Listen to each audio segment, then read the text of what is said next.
Katarina Johnson-Thompson, Nafi Thiam.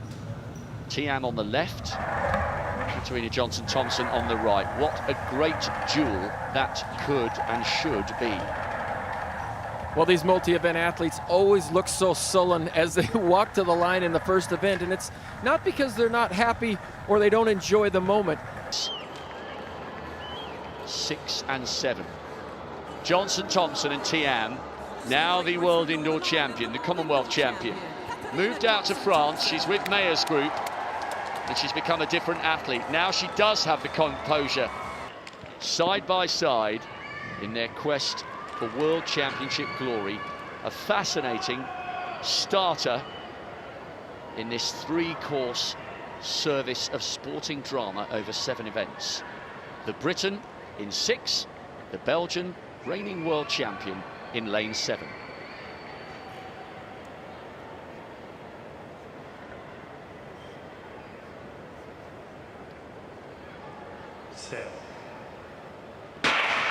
Oh, Johnson-Thompson's face there was a picture of concentration.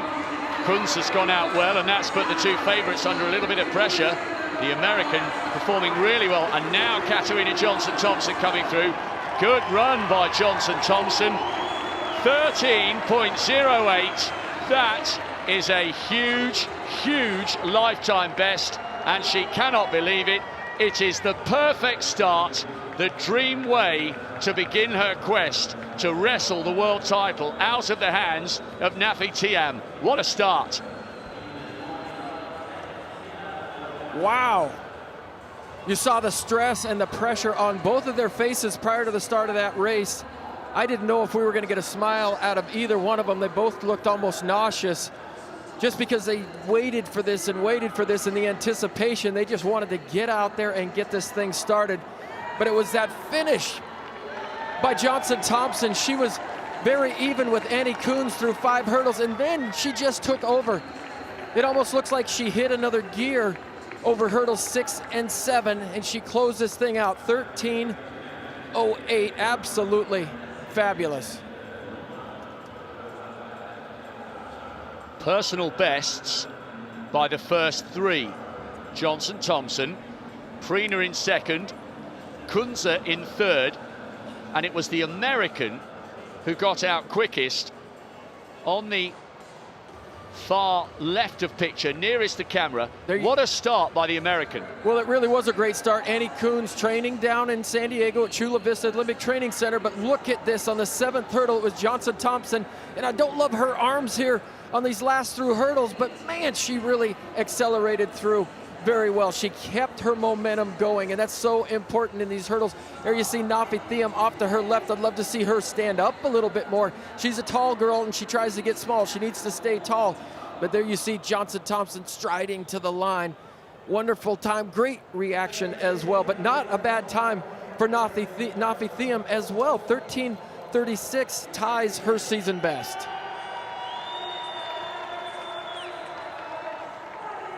Well, it's game on in this battle for gold.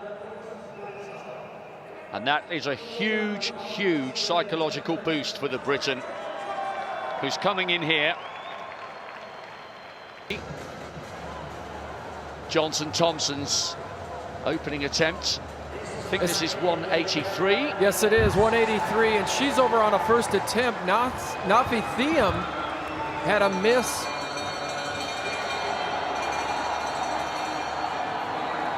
Excuse me, this is Johnson-Thompson on a first attempt there. We've had a number of misses. Erica Bugard, it took her 3 to get over 177, and it took her 3 to get over 180. Now we're at 183. Long into the competition. All right, KTJ here, 1 miss at 1.86 m. We'll see if she can find her groove. A lot of stuff going on down there in that part of the track. Ooh, it didn't look like her best takeoff, and she doesn't love it either, but it was good enough to get a make there. Things are getting tense. You know, I see a little tension both in the eyes of Thiam and KTJ, or KJT, excuse me, Katarina Johnson-Thompson, but tons of hip height. Very good clearance bar, and just not a chance on that one. This is Johnson-Thompson for 189. Pretty good looking card there. A make, a miss, and a make. You want to spare as many jumps as you possibly can. It's all about time management and conservation in the multi-events. You do not want to be up around 12, 13, 14, 15 jumps in a heptathlon. Give me 10 good ones, give me 11 good ones, and she's over. She seems to have been able to find a nice little groove. And when I say a groove, leaning into the middle, running your turn, and being quick off the ground with no hesitation. Boom, she rises her shoulders, hips and the legs follow the head and the shoulders. Nice hip height, nice knee height. She's getting out of it a little. You can be in 10th or 11th position and jump back into the top 3 after the high jump. So can she match the defending champion and the European champion in going clear at 192 at the first time of asking? It looked quite crisp from Johnson-Thompson over 189. Young woman who's moved her whole life over to France, and it seems to be paying off. Looks like she cut her turn off just a little bit early. She needs to lean into the middle, continue to run that turn. She gets to the end, and she just hasn't completed running that turn quite yet. But you know, I look down there and I feel for these young heptathletes, because this is such a different atmosphere than you get at other multi-event competitions. You go to Gotsis, you go to the Decastar meet in Talence, 5, 7, 8, 9, 10,000 people dedicated to your attempt. They're clapping rhythmically for you. They're in the competition with you, and it's very strange out there in the field events. You just feel like you're out there completely by yourself. It's tough to connect with your coach because he's miles away in the stands. And I think I told you guys that when I was down there for the individual events, and you can feel that in the discus. You can feel that in the discus, and certainly here in the high jump. They need to find a connection, get a little crowd behind them, and feel at home. Second attempt. The world indoor champion, the Commonwealth champion, the European silver medalist. Fantastic win in Gotsis earlier this year. It's a mecca for combined event athletes. More than capable of this. Better. Oh, they're laying on a bit of a show here. KJT and Nafi Tiam, the Briton and the Belgian, slugging it out here as the rest wilt in Group A. It's one of the best events for both of them. Johnson-Thompson has gone 198 at her lifetime best. Well, we're not quite up to that just yet, but these two are delivering the duel that we were hoping it would turn out to be. It's a long walk over there to your coach, but I love the interaction. In multi-events, you rely on your coach so very much. You just can't get to the level that these... I think it shows you as well, to be a world-class heptathlete, you've got to have world-class events, individual world-class events. We saw a world-class sprinter or hurdler in Kendall Williams to start this whole thing off. We're seeing a couple of world-class high jumpers. Both these young ladies have world-class marks in the long jump, and certainly that 800 meters for Johnson-Thompson can be qualified as world-class.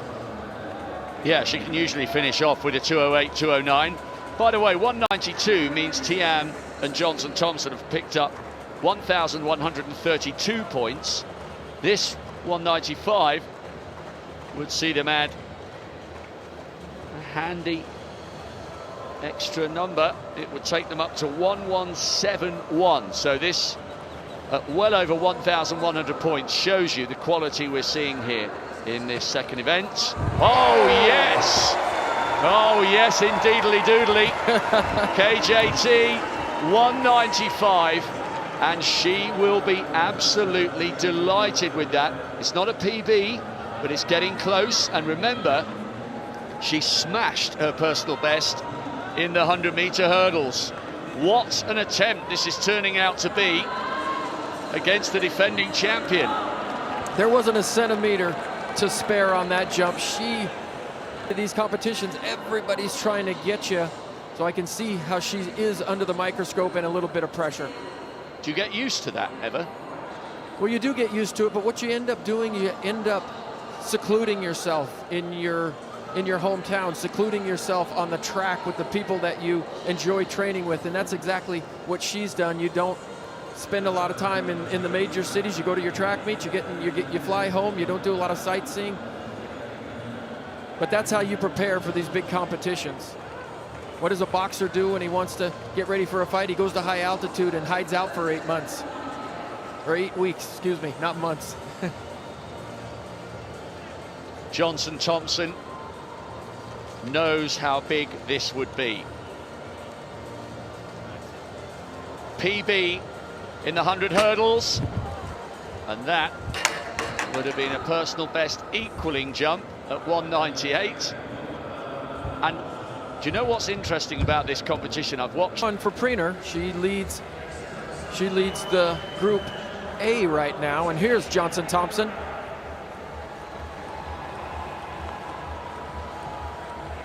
She's over 12 meters, not bad. Doesn't look too happy with it. She never looks happy with too much. She looks happy with that lifetime best in the hurdles earlier on. That's about the happiest I've seen her look out on the field without winning a medal. Well, she certainly has the power and the build to be a good shot putter. She's got to hold that shot put back just a little bit. Uses her legs very, very well. Got to work on that stretch reflex and give us a big yell. 12. She's out over the 15-meter mark. This is Katarina Johnson-Thompson.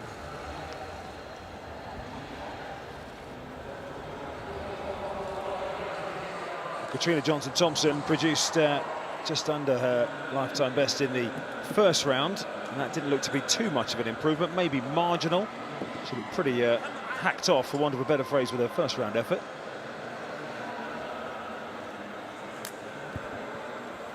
So we see the distance come in for Johnson-Thompson. It was a marginal improvement, 12 metres, in fact tying what she produced in the first round, as we see Katarina Johnson-Thompson in round 3.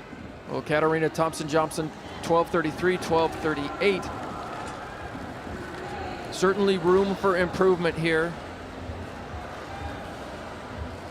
Needs to be nudging towards that 14-metre line, doesn't she, really, to reduce the gap between herself and Thiam in this particular event.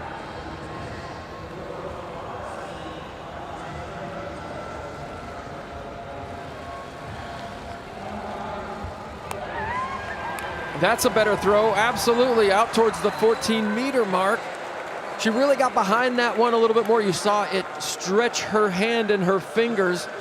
That's where the shot put needs to come off, the fingertips. And right away, when that thing lands, she knows it. You can see a smile just starting to creep into her face. The shot got lower and lower to the ground. And now she doesn't believe it. The mark, 13.86. Smashed her lifetime best, Nice. Her second huge PB of the evening. 71 centimetres she's added there to her lifetime best.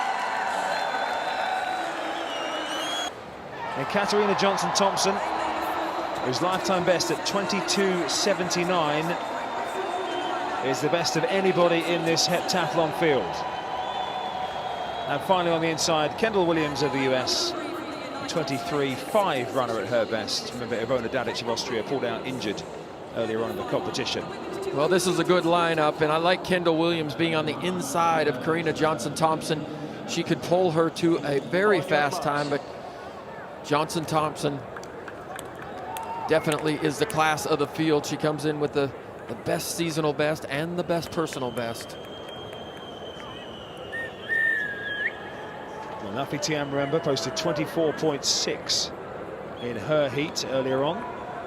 What can Katarina Johnson-Thompson do in this final heat? You'd expect her to be significantly quicker. Final heptathlon action of day one.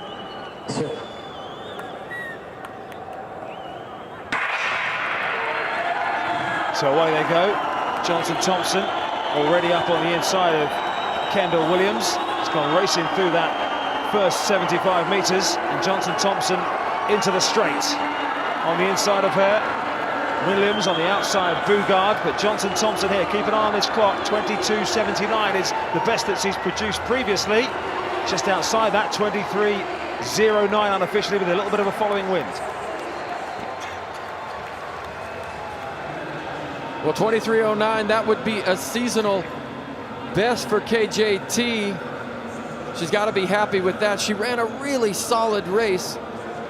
While we see the world-class sprinters running exceptional times, thought the heptathletes and the decathletes could take advantage of it. They did in the hurdles, but the 200, everybody's just right around their personal best. But you see what makes Johnson-Thompson such a formidable opponent. She just pushes. She's one of those athletes. I'm sure even when she was little this happened, but when the gun goes off, something inside of her just says, get to the front. And she just works really hard. She eats up the stagger on Erica Bugard, and then it's all just tempo and rhythm. 1, 2, 1, 2, 1, 2. You're like a metronome with 100 meters to go. Turnover, turnover, turnover, all the way to the line. Look at the determination there. She's relaxed in the shoulders, but she's swinging her arms from the shoulders, keeping her arms slightly bent. I do a lot of sprint training for kids, and that's the first thing I tell them, how to swing their arms. Hip pockets up to the eye sockets, and she's doing a great job of it. Well, it's eyeballs out, isn't it, in the heptathlon, because every milli part of a second can count for points. Running right through the line, Katarina Johnson-Thompson, and using the confidence that she built up in the previous events on day one as well. 23.08's got her 1,071 points, ahead of Kendall Williams, 23.62 alongside her. And Erica Bugard there, she picked up 991 points for her third place. We'll tell you how it all stands very shortly after 4 events on day one. The athletes now will get themselves off to rest and refuel, and one of the things Katarina Johnson-Thompson commented on about the scheduling here and the fact that it's longer days rather than a morning and then a rest and then the evening, is that she will very much enjoy the day 2 lie-in. I'm sure you can subscribe to that theory, Dan, having to scrape yourself out of bed in the morning on day 2. Well, I like our schedule as well. We don't start till 4 in the afternoon most days. I got to sleep in and have breakfast on occasion, except when you do the preview show. But no, I don't mind this schedule.